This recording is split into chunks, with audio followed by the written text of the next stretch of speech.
Many Republicans on social media and on Fox News are now declaring war on Democrats and anybody that disagrees with them, advocating for rounding people up and arresting them in the wake of the shooting of Charlie Kirk and, of course, his subsequent passing. Now, before we even get into any clips of people like Jesse Waters saying that there needs to be some kind of revenge against Democrats for the shooting, I just want to start by saying that this is absolutely tragic.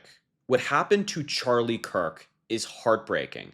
As you folks know, I have plenty of disagreements with Charlie Kirk, but now is not the time for politics. This is not left or right or center. It's nothing like that. This is a man who is leaving behind two little kids, a wife who loves him, and for that, I am heartbroken, and of course, neither Charlie Kirk nor his family deserve this. So I wanted to start by saying that because in these clips, you'll see a lack of humanity. And I'm asking, where is our humanity? So I'm going to display it, even if the Republicans and many of them on social media won't. But let's just start here with Jesse Waters, who went on this tirade following the shooting of Charlie Kirk. And it's just abhorrent. You have to see it for yourself to believe that it's real. But he actually said this live on Fox News. Take a look. This hits differently because Charlie was one of us.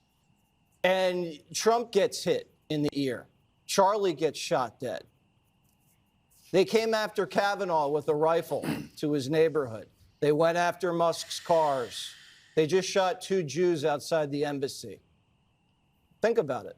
Scalise got shot, barely survived. It's happening. You got trans shooters. You got riots in LA. They are at war with us. Whether we want to accept it or not, they are at war with us. And what are we going to do about it? How much political violence are we going to tolerate? And that's the question we're just going to have to ask ourselves. Now, Charlie would want us to put as much pressure on these people as possible. Dana nailed it. This is unacceptable and has to stop. And it has to stop now. And everybody's accountable. And we're watching what they're saying on television and who's saying what. The politicians, the media, and all of these rats out there. This can never happen again. It ends now. Greg's right again. This is a turning point, and we know which direction we're going. Incredibly inflammatory and incredibly irresponsible. Like, I appreciate the message from Jesse Waters saying, like, this is unacceptable, it can't happen again. But you heard throughout his speech there, he kept saying they. They are at war with us. They are committing political violence. Who's they? We can only assume that he means, of course, the Democrats, people that disagree with him. It's the left, in his view, is at war with them. Quote, they are at war with us, whether we want to accept it or not. They are at war with us, and what are we going to do about it? What are we going to do about it? What an incredibly irresponsible thing to say from somebody on America's most watched news network. As I mentioned at the beginning, this is not left or right. This is not the left is at war with the right or the right is at war with the left. This is, we're talking about the American people, America, our country. And Jesse Waters is saying that they are at war with us. Something has to be done about it. It's abhorrent. It's irresponsible, and it's wrong. I just can't fathom this. Here's another one where Nancy Mace immediately reacted to the shooting of Charlie Kirk, saying that the Democrats own it. That it's the Democrats who are somehow culpable in what happened today. Take a look at what Nancy Mace said, her immediate reaction. I'm going to say this. Democrats own what happened today. I am devastated. My kids have called panicking. All the kids of every conservative in the country called panicking. Just because you speak your mind on an issue doesn't mean you get shot. Then by that logic, do Republicans own the shooting of the 2 Democratic lawmakers in Minnesota? Isn't this on both sides? Are you kidding me? No, I'm asking We a don't serious know what question. condition Charlie Kirk is in right now. Some raging leftist lunatic put a bullet through his neck, and you want to talk about Republicans right now? No. No, I'm asking not at all. You said the Democrats have this is on. Democrats own this. But isn't there a problem with political violence across the spectrum? Yeah, we're talking about Charlie Kirk right now.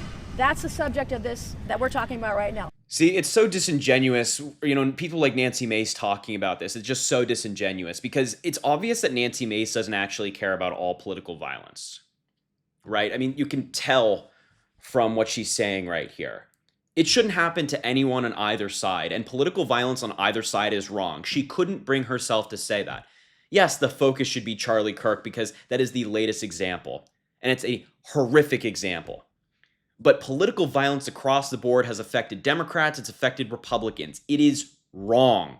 It is wrong. And the fact that an elected member of Congress couldn't bring herself to say that it's wrong, she has to go with these political talking points of the Democrats own it. By that logic, the reporter is right. Shout out to him for pushing back. By that logic, then Republicans own the shooting in Minnesota. Both of these statements are wrong. They are wrong in times of political division that we're in right now. But Republicans are so easily and so flagrantly throwing these claims around. And it's disgusting to see as an American, as a young American, that this is the country I'm growing up in. It's just abhorrent. And then Fox News continued later without, declaring war per se, as Jesse Waters seemed to do. But Greg Gutfeld decided to speculate on the suspect, even though we have no idea what the suspect looks like, who they are, what they believe. Just take a look. It's interesting. We don't know who did this, but I do know it doesn't help the left, which makes me think, is it the left? I don't know. We don't know, but it feels professional. That's all it feels to me. Greg, you asked me. What are they doing over there at Fox News? We don't know who did this, but I do know it doesn't help the left. Why are we talking about who this helps? I feel like I'm losing my mind watching this. I feel like I'm losing my mind watching these Fox News hosts. It doesn't help the left. We're talking about a killing, which makes me think, is it the left? I don't know. Speculating as to who it is or who perpetrated it without any confirmation from officials. And other major social media accounts like Libs of TikTok. This is war. That's the only statement they put. This is war. I can't begin to stress how dangerous rhetoric like this is. It's so dangerous. And these folks with large followings, what do they have? 4.3 million followers on social media. This post has 2.1 million views. These folks with large followings are being incredibly irresponsible with the way that they talk about this, almost demanding retaliation against people who are not responsible. And people like Andrew Tate, who is such a loser, saying civil war in the United States. Now, I can report some good news in the midst of all of this, which is FBI Director Kash Patel said that the person who took the life of Charlie Kirk is now in custody. They have them, whoever it might be. Thank you to local and state authorities in Utah for your partnership with the FBI. We will provide updates when available. And just to check, there's no updates so far on his page. He posted this 34 minutes ago, but I will be, of course, tracking it and letting you guys know if there's anything major here. But just a really sad day in America, across the board, whether you're left, right, doesn't matter. A very sad day. So I will leave the video there. Thank you so much for watching. Please, be better than people like Nancy Mace. Be better than people like Jesse Waters or Greg Gutfeld. We are better than them. I'll leave the video there. Thank you so much for watching. Make sure to subscribe down below. Drop a like on the video. Comment. Let me know what you think about the story. And as I always say, I greatly appreciate you, and I hope you have an amazing rest of your day.